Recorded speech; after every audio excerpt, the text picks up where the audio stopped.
Hello friends, इससे पहले वाली वीडियो में हमने सेक्शन 6 से लेके 12 तक की बात की थी, जो कि जर्नल एक्सप्लेनेशन से डील करता है। अब हम इसके आगे के सेक्शन डिस्कस करेंगे। सेक्शन 13 से 20 डिस्कस करेंगे हम आज वाली वीडियो में। जो सेक्शन 13 है वो रिपील हो चुका है।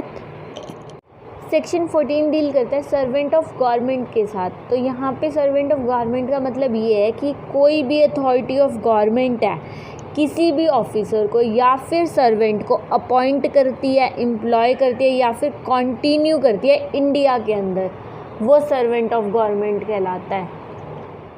जो सेक्शन 15 और 16 है वो हमारे रिपील हो चुके हैं। अब हम बात करते हैं सेक्शन 17 की। सेक्शन 17 हमारे डील करता है गवर्नमेंट के साथ। यहाँ पे गवर्नमेंट का मीनिंग क्या दिया हुआ है, इन्होंने गवर्नमेंट से ना दो वर्ड डिनोट किए हुए हैं, एक सेंट्रल गवर्नमेंट, एक स्टेट गवर्नमेंट। अगर पूरे आईपीसी में कहीं पे भी गवर्नमेंट लिखा है किसी भी सेक्शन में, तो वो डिनोट करता है या फिर सेंट्रल गवर्नमेंट से या फिर गवर्नमेंट ऑफ स्टेट से।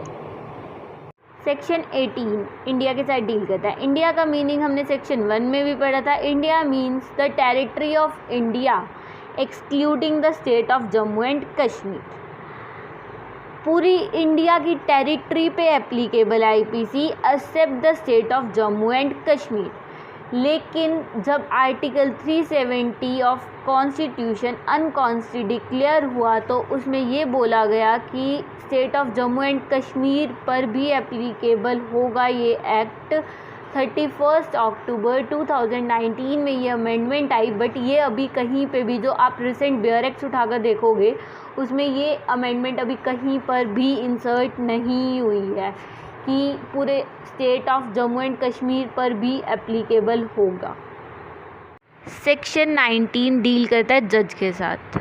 ये बहुत इंपॉर्टेंट सेक्शन है, इसे ध्यान से सुनिएगा। जज ये बोला गया है कि खाली वो वाला पर्सन जज नहीं माना जाएगा जो ऑफिशियली अपॉइंट किया गया है। इसके अंदर वो पर्सन भी इंक्लूड होगा जिसे लॉ ने पावर दी है किसी भी लीगल प्रोसीडिंग में, क्रिमिनल या फिर सिविल प्रोसीडिंग में, वो डेफिनेटिव जजमेंट होगा।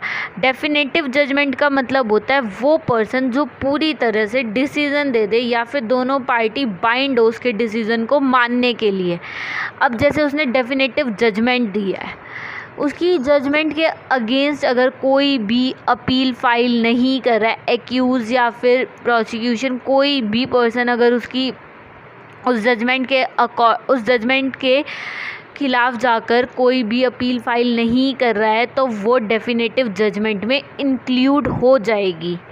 ठीक है। फिर इसमें बोला गया है कि और who is one of a body of person which body of person is empowered by the law to give such judgment। Body of person से मीनिंग है यहाँ पर कि कितने बॉडी ऑफ पर्सन में अब डिवीज़न बेंच आता है, फुल बेंच आता है, कॉन्स्टिट्यूशनल बेंच आता है।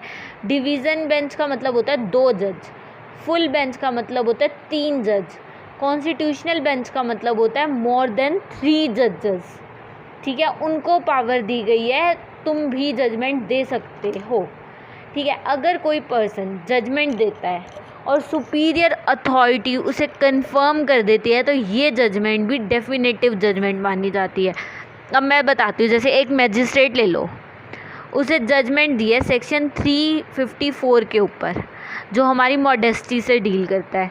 उसने ये बोला है कि 2 ईयर की पनिशमेंट, उसने 2 ईयर की पनिशमेंट दे दी, लेकिन एक्यूज़ ने उसके अगेंस्ट कोई भी अपील फाइल नहीं की है, तो वो डेफिनेटिव जजमेंट मानी जाएगी।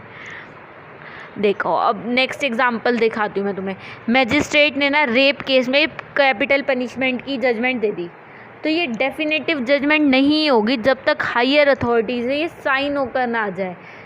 अगर हायर अथॉरिटी ने ये जजमेंट मतलब पनिशमेंट को कंफर्म कर दिया कि हाँ उस बंदे को कैपिटल पनिशमेंट मिलेगी, तो वो हमारी डेफिनेटिव जजमेंट होती है। अब हम सेक्शन 20 की बात करते हैं। सेक्शन 20 हमारा कोर्ट ऑफ जस्टिस से डील करता है। ये भी बहुत इंपॉर्टेंट सेक्शन है, इसे ध्यान से सुनिएगा।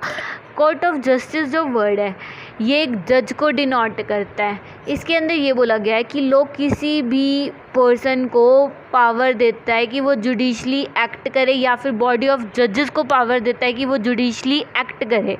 जो बॉडी ऑफ जजेस है उसके अंदर ये है कि जब बॉडी ऑफ जजेस एक साथ बैठकर जुडिशली एक्ट करते हैं तो भी हम उसे कोर्ट ऑफ जस्टिस कहते हैं।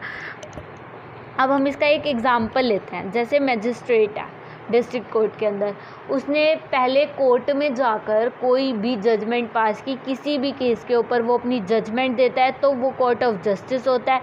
अगर जज अपने चैम्बर में बैठकर कोई भी फाइल साइन करता है या कोई भी जजमेंट देता है तो वो एडमिनिस्ट्रेटर कहा जाता है, वो कोर्ट ऑफ जस्टिस में इंक्लूड नहीं होगा। Thank you.